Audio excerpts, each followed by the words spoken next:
Good morning and welcome to ScreenJunkies Universe. It's Thursday. That means we have Danielle Radford here. Hi, good morning. What did the Dan Murrell do that I was pretending like I didn't know we were live again. Yeah. He did a bit. It was very Yeah, just like yesterday when we were doing that bit. Yes. Where we pretended not to know we were live. We were gaming ya. Spencer Gotcha. Gilbert there with the jokes. Yeah. What's going on? Good morning.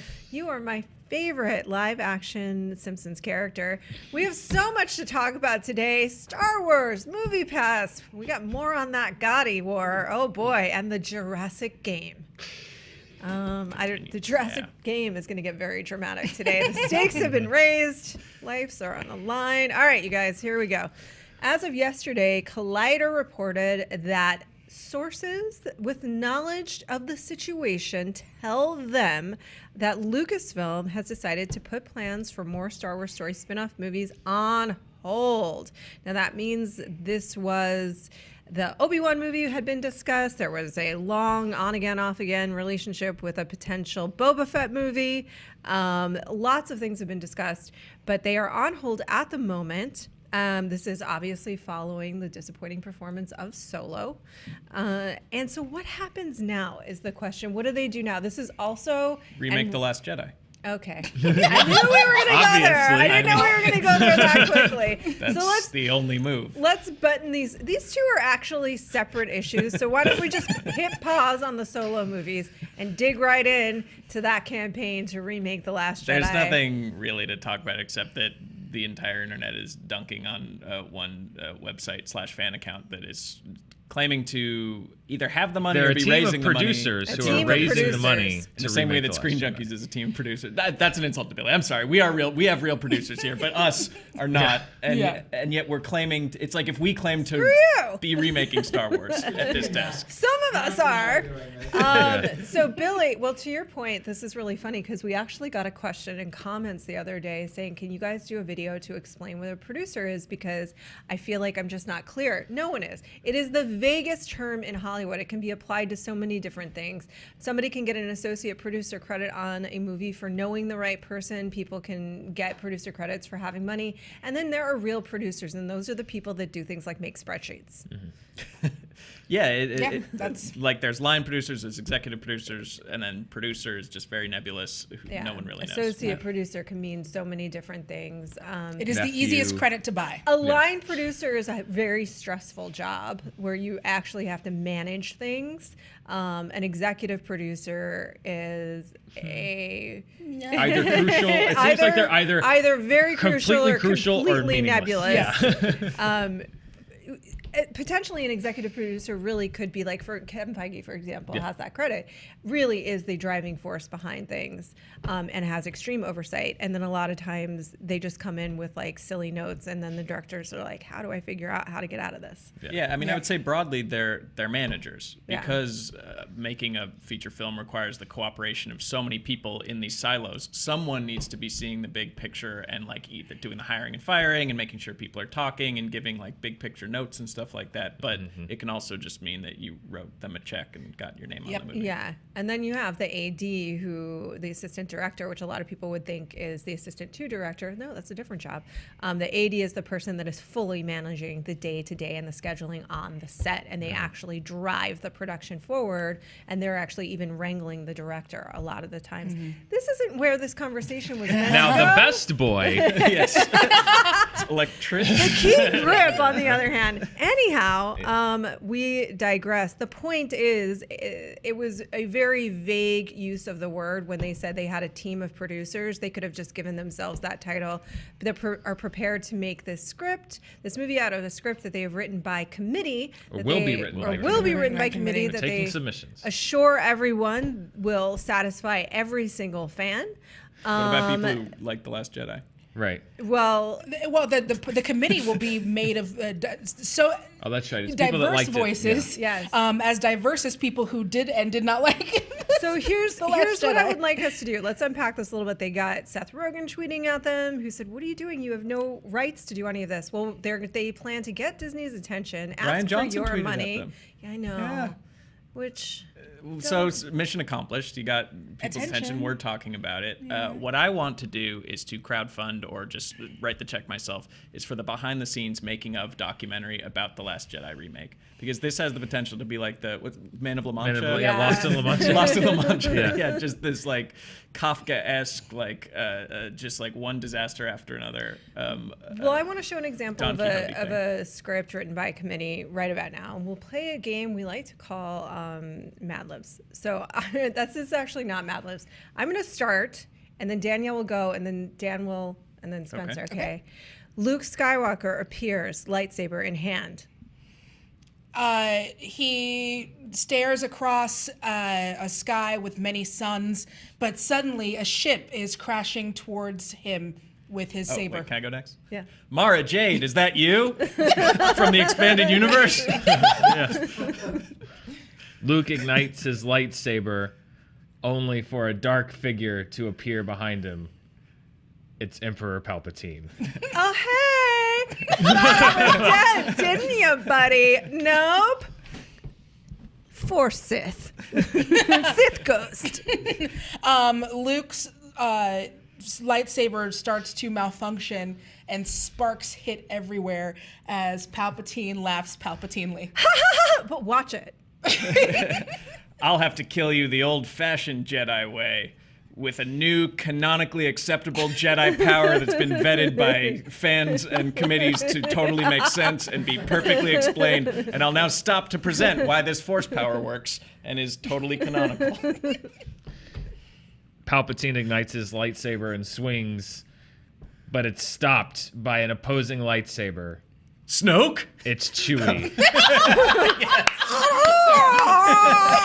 He's had the Force all along, and he's here to fight. I don't want to be rude or anything, but I'm Mara Jade. Did you forget I was here? Luke has forgotten that Mara Jade was here. And he turns and says, Chewie, my old friend, I'm happy that you found this lightsaber that I had. And Chewie's like, oh, hey, I can talk now. You left it behind the bed. Yeah. Ooh, they're lovers. Yeah, so Mara Jade's real pissed, and then she says, you're going to have to tell this one to father. And then one half of Snoke with robot legs walks in and says, did somebody call for daddy? More? It ends when Chewie says to his lover, Luke, speaking of daddy, we have to talk about how you're leaving the bed in the morning, and I have called in these five fabulous aliens to sort it all out. Cameras on. The end. You went full queer-eyed. Yeah. Yes, I did. Can I just say that's how you write a script. This whole effort is I'm not like, we're having fun with it, and a lot of people say like we're making fun of the concept of this. Like, first of all, this is a parody account. It's both brilliantly executed and admirable. If it's not, I'm being 100% sincere. Is like, it's not. This is not gonna happen. Like, seriously, I'm not jokingly. It's like, I know that obviously whoever's doing this is a big fan of Star Wars. They're disappointed with The Last Jedi. That happens. It happens all the time with movies. Life can be very disappointing, but there's going to be another movie that comes out that you are going to like, and it's like, please don't waste your time on this. No, it's not. Yeah. I'm not mocking you or saying like you're stupid. I understand you're very disappointed, but at the same time, like this is going to be hours of your life that you can't get back. Yeah, if you have the if they think that they can gather the resources and the money to be able to do this, write something new. That's what I said. Please spend That's your what time. I said. Yeah, spend your time making something new. Here's the thing: we're having a little bit of fun with it because why else are we here? But the truth is, I agree with you. It's not about making fun of fans or the fact that you're disappointed. I understand. We all feel like we own a piece of Star Wars. I've been disappointed in a couple of the films, and I felt like sad about it, and it wasn't the direction I would want them to go. So I really do understand. And it's not about making fun of people, but if you can harness your energies to create something. Imagine how sad it would have been if George Lucas, instead of creating something brand new, had decided to remake something that was already done. Kind of remake Flash Gordon, throw a few other Stop stolen it. shots in there. That's not riffing on things. An homage is not the same thing as a straight up remake. Damn it, Spencer. Oh, cinema is in an ongoing conversation Yes. with itself. Everything's man. a remix, yeah. Everything's a remix. That's life, bruh. I don't know what's going on with me today. The point is, we get it. But the license, Disney owns the license to Star Wars. Like they're not going to grant you permission to remake Yeah. one of their movies. It's just not. I get it. You They'll want be- their attention, but they're not going to do that. Yeah. It's just not going to happen. There are going to be other movies that'll come out. There's going to be Episode 9, obviously, directed by JJ. Maybe you'll like that better. There is the Rian Johnson trilogy. That's what they're focusing on instead of the solo films. There's the television show that's going to be on the streaming service. Billy and I had this talk about Star Wars, actually, in a video that we did that came out last weekend, just about the state of Lucasfilm. And in it, towards the end, we talked about where they are with Kathleen Kennedy from what we're hearing from our secret insider source, Richard Rushfield. Which watch the video to find out. It happens at the end, where they're at with Kathleen Kennedy. But one of the things we talked about is like, the cool way to look at Star Wars is that there's a Star Wars for all of us.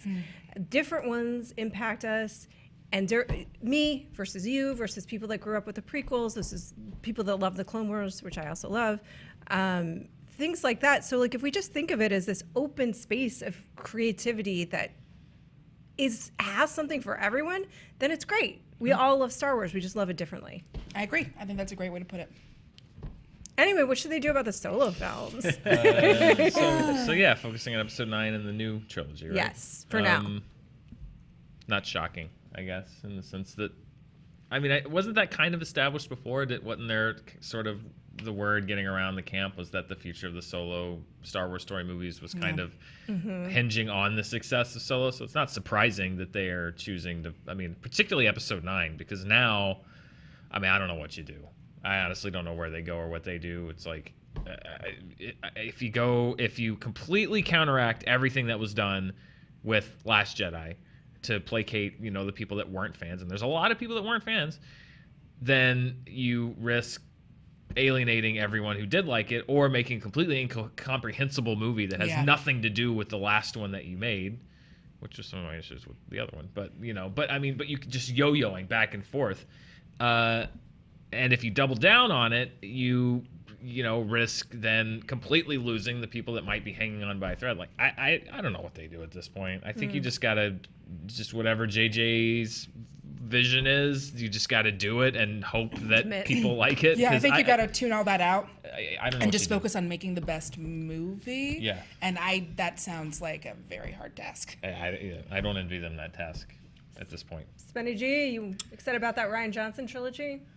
I mean, yeah, in the sense that I think Star Wars for me is exciting when it's like once a generation trilogies instead of a movie a year. So I think if Rogue One and Solo become the Ewok movies of this trilogy, of like, all right, we tried to do some spin-offs, it didn't quite work out. Maybe this thing's best told in these 3 movie chunks.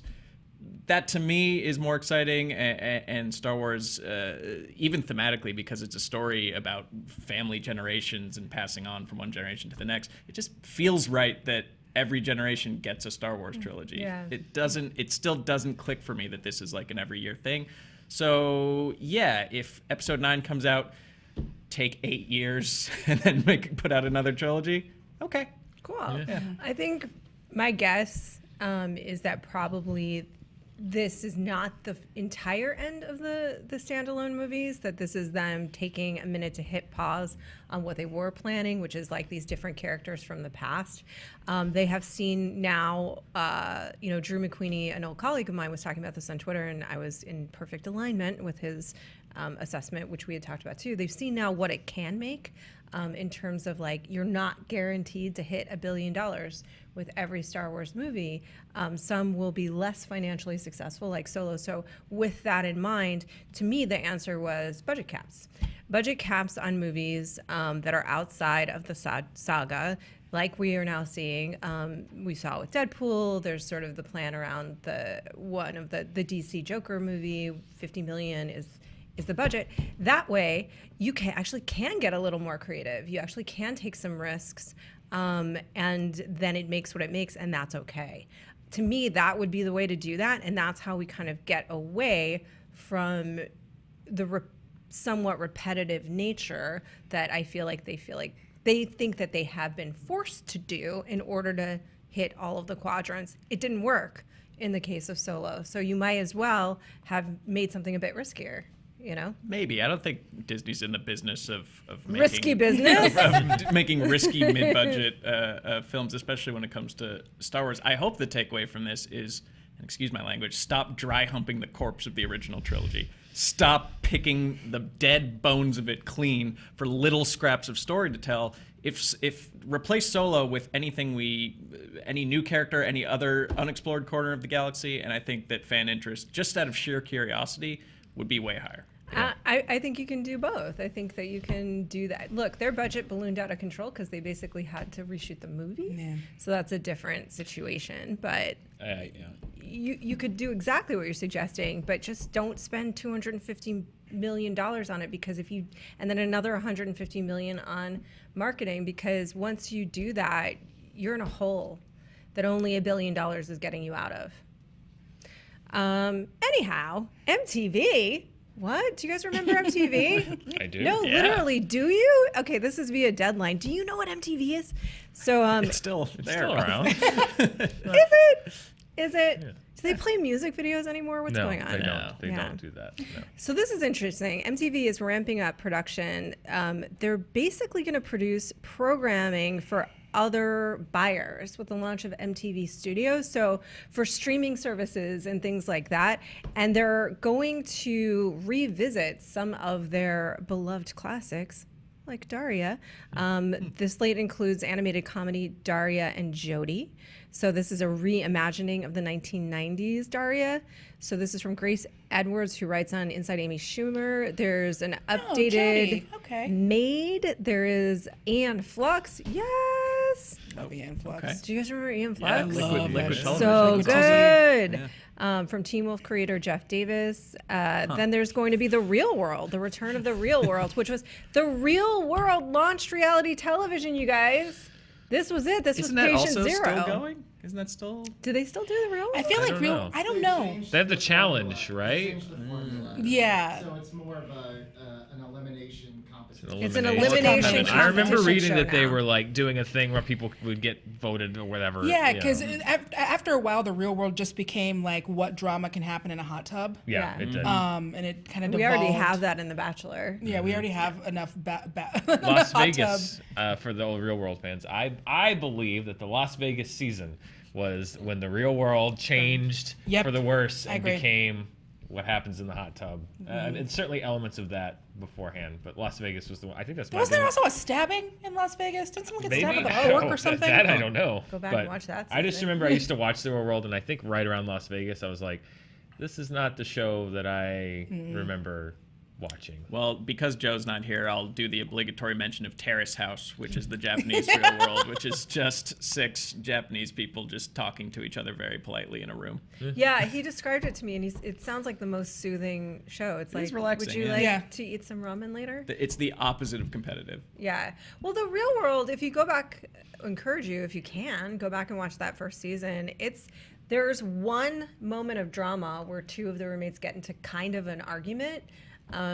And I think that's truly when, and it was like, whoa, it was a whole thing. I think that's when the reality TV producers decided that they needed to manufacture that. And I really think that was the inciting incident for everything that exists that's garbage on television today. But other than that, it was a pleasant program.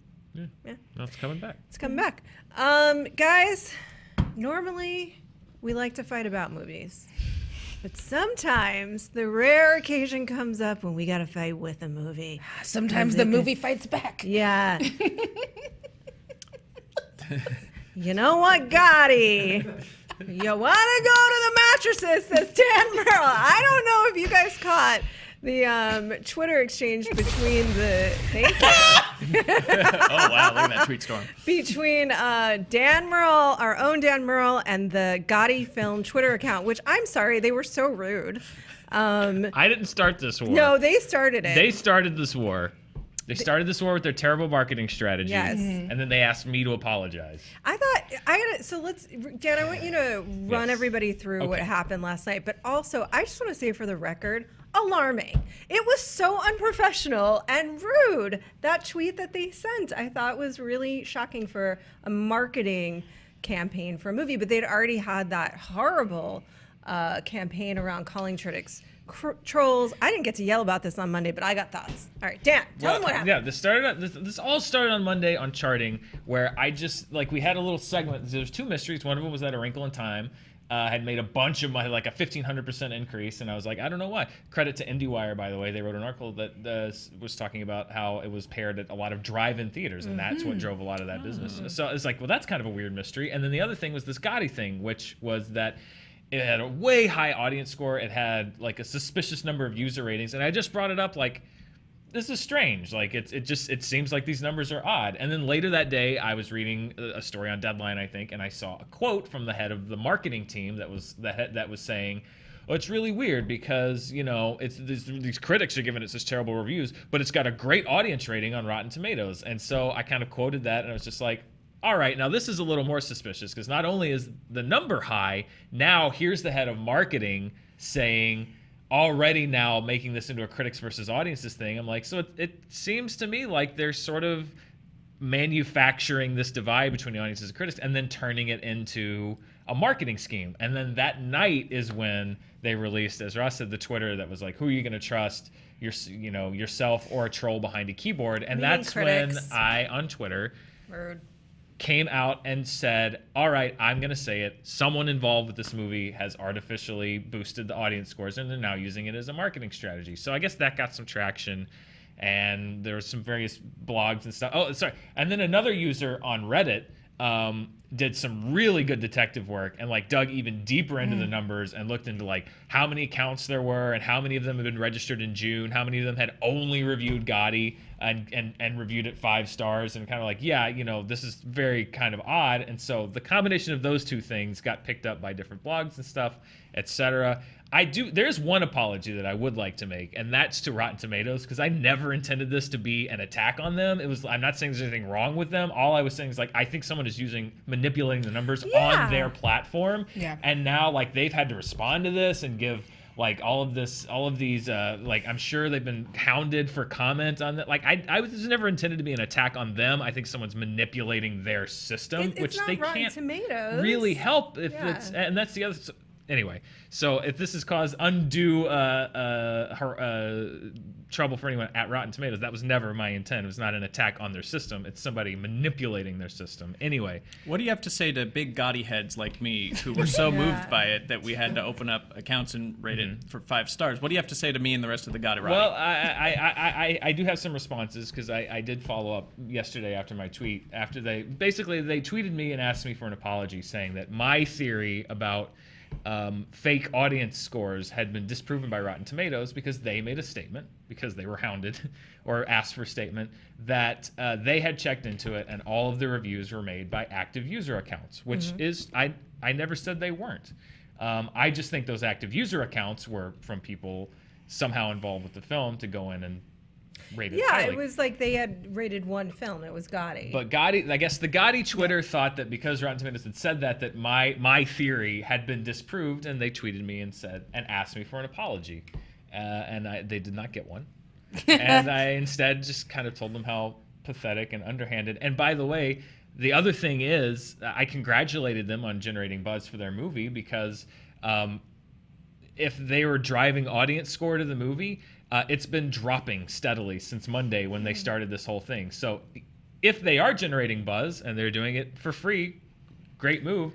The audiences that you're sending to your movie aren't liking it because the audience score has been dropping like a stone since Monday, and it's a legit number because you just asked me to apologize for saying it wasn't. So they can't really come back and say, I did see. Now they're saying like, it's really suspicious how quickly the audience score is dropping now on Rotten Tomatoes. I'm like, so when it drops, it's being manipulated, but when it's high, it's totally legit. It's I have sad. A question for It's so hashtag sad. sad. I have a question for the panel, speaking of hashtags. So if you haven't seen the Twitter exchange between Dan and the Gotti film account, I suggest that you go entertain yourself because it is very funny. But one of the things that came up as we were talking about it yesterday was like, who's running this account? Because initially I was like, this has got to be like a 22-year-old that's going to get his his butt handed to him because you don't behave this way on an official account. And then I remembered their ad campaign and I was like, no, apparently this film does. So my question to the panel is list the top 5 candidates for who is actually running the Gotti film account. @_Gotti film is who you want to be talking to if you're interested, is all I'm saying. Like, is it John Gotti? Who is it? Well, it's definitely not John Gotti. 100% Michael Cohen. It's 100% him. If Well, you're Michael Cohen? Yes. All right. I will say that I do think it is an intern who probably normally does like very boring kind of social media stuff, and on this one they were like, just let loose and have fun, and everyone's got to have something to let off some steam at the end of the day, and that's what this intern's doing. Dan, who do you think's running this account? As you know, Kevin Connolly directed this movie, who played E on Entourage. Yeah. I don't think it's him. Okay. I think it's Jerry Ferrara. Turtle? Turtle! Who's sticking up for his friend. This does feel like an Entourage movie. It does feel like an Entourage. Like, Vinny, you're gonna play Gotti in the movie. Yo, Vin, I just tweeted that critic that said the Do you scores hear are the shit they're manipulated, bro. talking about, Ben? This is totally that modern Seinfeld Twitter yeah. account. This Yes. is definitely modern Entourage. It's just like, yo, I don't know what's going on. Yo, Vin, I don't know what's going on. These numbers, they're saying they're fake. I don't get it. You're gonna apologize, nerd. Yeah. But I will say, Who gave Spitzer, Johnny Bravo the Twitter account login? Who did that? I will say, Sorry, Spitzer, it's gonna be okay. you asked what I would say to the Gotti heads who enjoyed the film. Yes. And I listen. My debate up to this point had been about the manipulation, or what I saw to be the manipulation of the numbers. I said on Tuesday's show that this was allegedly a bad movie because I hadn't seen it. So last night, I used my movie pass, which I canceled today for a reason we'll talk about in a second, to go see Gotti. There I am. Is that before or after? That's not my opinion of the movie. That's me doing the impression of John Travolta's face on the Gotti poster. Last night I went to see Gotti so that I could make up my own mind and speak intelligently about my own opinion of that terrible movie. It's not good. There were at least 10 people in my theater that walked out. The 2 guys next to me and the 4 people behind me were all gone before the movie was over. It's not even bad. There you go. It's not even bad in like that entertaining way. It's just so. The sad thing is there's a good story to be told there because it's history alert. Spoiler alert. You find this out in the first 5 minutes. John Gotti is no longer with us. He passed on. That's why I think it's the ghost of John Gotti running that Twitter account. Well, He's pissed. I have something to say about the ghost of John Gotti in a second. Okay. Good. All right. No, it is one of the few parts of the film that entertain me. But Is there the ghost of John Gotti? Going to see it in? Is there Yeah, the I'm ghost going of to go John see this. Gotti? all right, I'll tell you. The movie has 2 framing devices. There's a meeting between old John Gotti and his son that they go back and forth to that's like, hey, remember this? And then they flash back to it. But the movie begins and ends with John Travolta speaking straight to camera As the ghost of John Gotti? and referencing the fact that he's dead. Oh my God. So Okay, the I'm movie seeing literally this now. begins and ends now I have with to go. what I can only explain as the ghost of John Gotti. Zombie Gotti. But I guess that's where you get there's narration, which is about on par with Harrison Ford's original Blade Runner narration. But other than the narration, like John Travolta's not bad. There's really not a whole lot of performances in the movie that are bad, and like they talk about like how much of a hero he was to the community, and it's like they show news footage, which is the most interesting part of the movie. They show news footage of like when he died, and everyone was like sticking up for him, and it's like, but they don't ever tell you like, but why is that? Because like that's a great dichotomy. Here's a gang, like this guy that's in the mob that's approved murders and stuff, that's done these horrible things, but he's also a hero to so many people. Why is that? The movie doesn't tell us that. It's just like a loose collection of random events from his life. Whenever somebody walks on the screen, like a lower third just pops on with their name to let you know who they are. But then they talk about them after you've read their name once. Like the next scene is like a critical understanding. It's like, hey, I talked to Vinny Joey about Eric's thing, and here's the thing about Eric. He talked to Vinny and Paul, and this is not a good thing. So here's what we're gonna do. We're gonna get Sammy. And it's just like, you've shown me their names once for 5 seconds, and now you're expecting me to know like the organization. They don't establish anything. You're just randomly popped into the middle. It's completely incomprehensible, completely incoherent. I always respect the work that anyone does on a movie, but the movie itself is so hard to watch. It's just tedious. The funny thing is, I have to wonder. Yeah. I have to wonder if a little bit, because I had zero interest in the movie, I'll be honest, until I heard that there was the ghost of John Gotti, which I am not gonna lie. What I can only assume to be the ghost of John Gotti. But I will say that for a minute yesterday, during all of this hoopla, I was taken in. I was going to see it out of pure curiosity's sake. And I think that in that way, are they not winning, Spencer? This terrible campaign? Well, what were their aims? Is this to just get like, people to see Gotti? Yeah, but this could also just be some like money And to laundering get rid of scheme, thieves. or like some kind of weird tax scam. I'm not ruling any of that out. These movies are weird. Who knows where the money comes from? And the fact that this is in theaters at all is suspicious to me. Well, what we want to say to that effect is the following. We have nothing but respect for the Gotti family themselves. And our thoughts are with John Gotti always. Omerta. Yeah. I suspect that a lot of the movie was MoviePass money, which doesn't necessarily go back to, that's just more money out of MoviePass's pocket, strangely. And I will say, it seemed like a healthy amount of the people that were in the theater last night snuck in, because they kept having to move seats when people would show up with their tickets. Wow. At least 10 people were just like, oh, did I get the wrong? Oh, I'm sorry. And like just kept moving around the theater until they found a seat that was not occupied. So I don't know if they get credit for sneak-ins, but there were a few sneak-ins and more walkouts. I don't know. Yeah. One guy in a trench coat was 3 kids on each other's shoulders. Yeah. It's a great That's PR. 3 tickets, MoviePass. That's 3 tickets. It's a great PR strategy. I've never gotten into a feud with a John Travolta movie before. Wild Hogs, you're next. And whatever. It's the tactics. Whatever. You made a bad Coming movie. for you, it happens, Staying Alive. No. Worst No, sequel. never coming for Staying Alive. Saturday Night Fever is the good one. Staying Alive No, I is know. the sequel. Oh, I'm aware. I love dancing Staying Alive. with Yeah. the tights. I No, love love The it. Staying show Alive. at the end? Oh my God, What it's is so that amazing. show? It's so good. What is that? And then he's in like the electric blue tights. No, you're right. It's amazing. Stop it. So one of the things about this has been, one of the controversies around it was, of course, that MoviePass, in a move that was completely inexplicable to everyone, paid for the movie twice. It invested in it, and then it was highly encouraging its users to go see it, which just to be clear on what we mean by paying for it twice is because they pay the full ticket price, they're paying for that ticket. The consumer is not.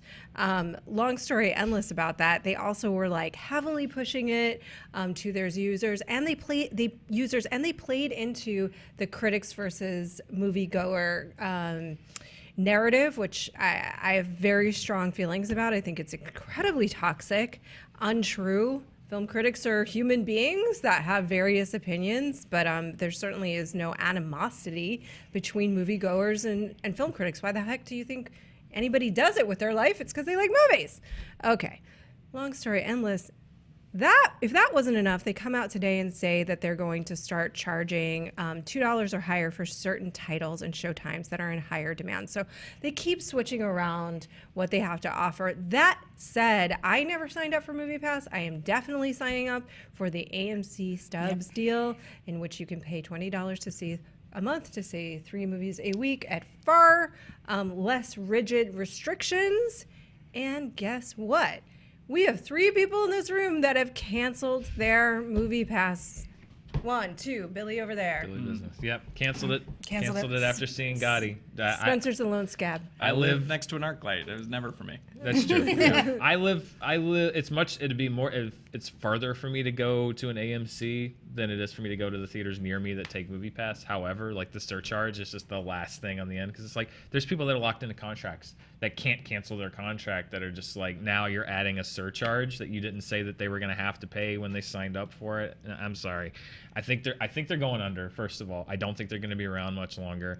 I don't like their marketing. And they made a statement that just said like we're not engaged in the marketing for Gotti. We're just worried about getting our people to the theaters. Like, well, yeah, but you're using that marketing as part of your push. I got your notifications. I got your emails saying who do you trust? Who will you trust? Trust the audience. Like you may not have come up with a marketing strategy, but you're sure as hell involved in it. I don't like that. And I think there's a much better option for me because I have AMC theaters. So later. And Bye. you're welcome because you're going to save a bunch of money because I don't. But you only seem to be worried about users anyway. So I don't know what you want. I don't know how your business works. I don't think you'll ever make money. And see you in bankruptcy court.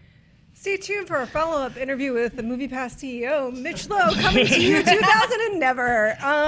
Spencer Gilbert. No, not signing up for anything. Does ArcLight have a thing?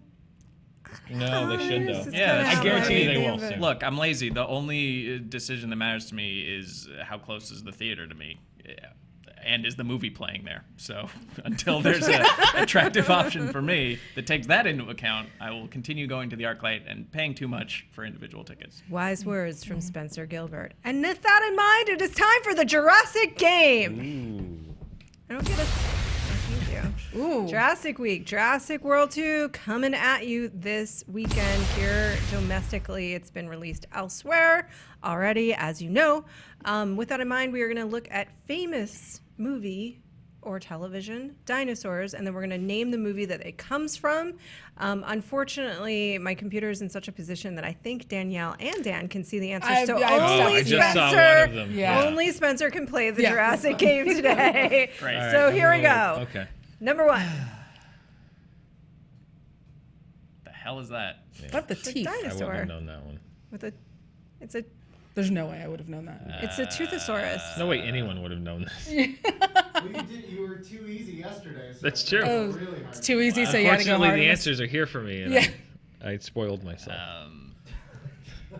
Remember those dinosaur attack baseball cards that were like super gory? Yeah, there you go. I know that's not it, but wouldn't it be cool if they made a movie out of those? Does anybody in the chat have it? No. Billy Not yet. Billy went kind of mean with these ones today. It's Land of the Lost. Mm-hmm. Land of the Lost. Wow. With Will Ferrell, the remake. I Great. forgot that Yeah. happened. It did indeed happen. I completely forgot that was a movie. Yeah. So Will Spencer Ferrell? Gilbert, Yeah. your next 0. challenge is 0, Yeah. but that's okay. Oh, someone You're the said Will winner. Ferrell movie. I'll take it. All right, That's that's close. good. Someone said Will Ferrell movie. Good on you. Let's see the next one. Okay, this. Do you want a hint? Land Before Time? Yeah, Yeah. you didn't need a hint. Yeah. Oh, very well done. They're Nice so that style. cute. Okay, one more. I'd be very impressed if you get this one. Me too. Yeah. Who's that tiny person? Can we zoom in on the tiny man. human? J- JT, can we man. get Can we enhance? get enhance the tiny human? Enhance. Okay, well, JT is I don't going know to what's working. enhance in a moment. That doesn't look like Earth. Am I on the right track? Earth is a word in the title. Oh. It is most definitely Earth. Oh, then. Yeah. It's way off from what I was thinking. Journey to the Center of the Earth? Yeah! I mean, Earth from the title. Hey! I was going to go John Carpenter, Man from Mars, which I didn't see. John Just Carpenter, Man from Mars. what's his name? John Carpenter. John Henry- Carter? John Carter. Yeah. You're thinking of John Carpenter's Ghosts of Mars, which is a completely different movie. I want Oh, to perfect. see. Same There it words. is. There it is. Clarify. there's what's the been- word? What's Enhance. Enhance. No, there's another word. Enhance when it's too blurry. They say Oh, like. I forget. Yeah, whatever. clarify anyway, whatever. So that's not Taylor Kitsch That's- in no. John No. Carpenter's Man on Mars. John Carpenter's Man from Mars, which is a movie I now want you guys to pitch in the comments wow. below. You can also pitch your 2 out of Star 3. Wars script, With some help. or just continue with my Queer Eye through line because I thought that was going to some very exciting places that I would like to see, and that is a Star Wars that we all can love. Universally loved. such a good show. Are you guys watching it? It's so What? good. Queer Eye. No, I have not. Yeah, I watched I'm watching The Staircase. First one. It's I want to watch that, Yeah. but I'm afraid it's going to disturb me too much. It's Yeah, it's- Queer it's Eye tough. would You be see a some- really good. Antidote to it, right? What Yeah, would you yeah. say? I said you see some real head wounds in that. You So yeah, do. mix it up. Go back and forth. Yeah, I watched The Handmaid's Tale last night, and this does not happen a lot. Audibly sobbed. Ooh. Yeah, Yeah, see, it was a rough one. The only thing disturbing about Queer Eye is how often Antoli makes word guac. Yeah, well, okay, be fair. Anthony made guac one time. He uses avocados pretty regularly, though. That's true. He does regularly. His guac is whack. He leans, but his guac was not whack. I liked Anthony's guac, and it was delicious. In any ate it? event, it's a delightful. You can make it. He shows you how to make it. It was a very simple recipe. It had like 3 ingredients. I should really wrap this show up. This is Talking Guap with Cornet. Guac Guap. Oh, God. 20 more people. 20 more Nice. people started to watch, so maybe I should talk about a guacamole recipe more often. In fact, I'll bring you one tomorrow for Fan Friday. Oh, you JC just had it. honest trailer, Avocado, honest trailer onions, commentary. lime juice, maybe a little garlic, You should watch cilantro. Movie Nights today. It's at 4 No o'clock. jalapeno. Good stuff. It's gonna be No- Kill yeah, Tony. no It'll be yogurt. fun. You could add. He added a little Greek yogurt. See? Ugh. Whack. What are you Gringo. talking? No. Gotti's whack. Oh. The ghost of John Gotti says We're goodbye. still here? Why are we still here? Cut the show. Spin the thing. JTE! Did he